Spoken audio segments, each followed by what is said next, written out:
Assalamualaikum warahmatullahi wabarakatuh.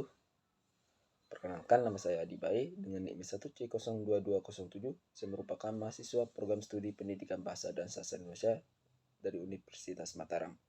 Baik, di sini saya akan menjelaskan proses belajar bahasa dalam pengertiannya, dan adapun dari pendapat ahli saya akan menjelaskan dari teori kekerasan 1976. Baik, langsung saja saya akan menjelaskan sedikit tentang proses belajar bahasa. Proses belajar bahasa adalah ketika seseorang mulai belajar bahasa menguasai B1-nya.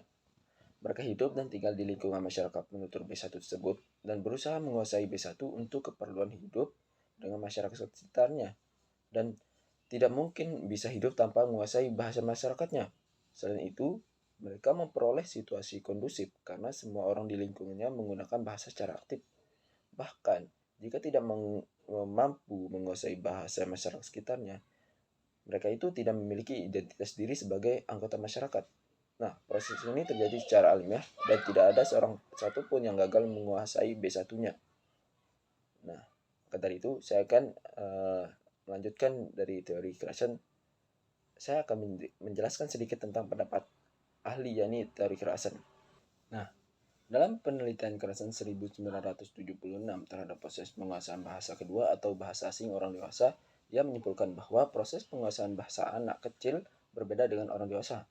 Berdasarkan hasil penelitiannya, kekerasan mengemukakan 5 teori penting yang selanjutnya dijadikan dasar oleh peneliti lainnya, yaitu yang pertama, hipotesis perolehan dan belajar bahasa.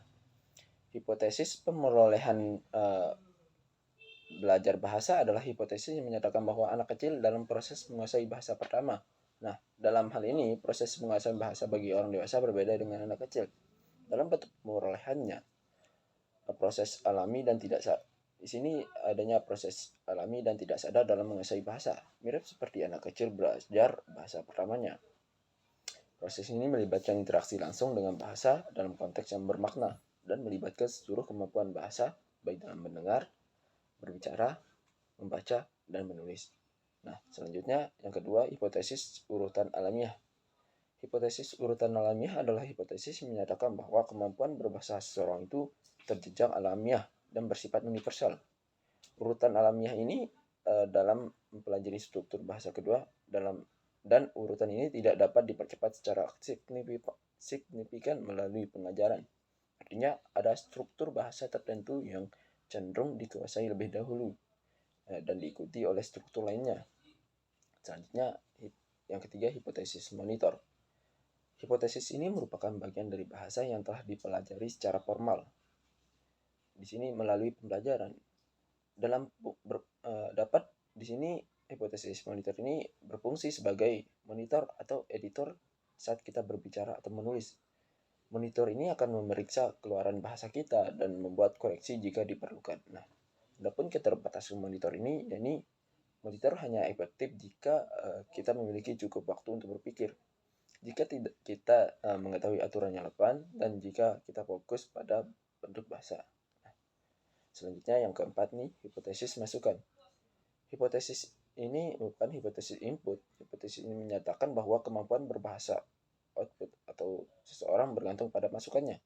Nah, Kekerasan mengusulkan bahwa kita akan mempelajari bahasa paling efektif jika kita menerima masukan atau input. Bahasa yang sedikit di atas level kemampuan kita saat ini. Nah, input yang harus dipahami secara umum, meskipun tidak semua kata atau struktur dipahami sepenuhnya. Nah, dalam bentuk keefisiennya, input ini harus dapat dipahami secara umum, baik melalui konteks, isyarat non-verbal mungkin, dan pengetahuan latar belakang. Baik, selanjutnya hipotesis filter aktif. Hipotesis filter afektif. Hipotesis ini menyatakan bahwa makin besar saringan efektif pembelajaran dan semakin sungkar menguasai bahasa kedua atau asing. Adapun faktor-faktor emosional seperti motivasi, rasa percaya diri, dan kecemasan dapat mempengaruhi kemampuan seseorang dalam memperoleh bahasa. Dan jika seseorang merasa cemas atau tidak termotivasi, maka filter afektif akan menghalangi input bahasa masuk dan diproses. Mungkin itu saja dari saya, dari penjelasan proses belajar bahasa dan menurut para ahli. Mungkin itu saja dari saya. Wabillahi taufiq wal hidayah. Wassalamualaikum warahmatullahi wabarakatuh.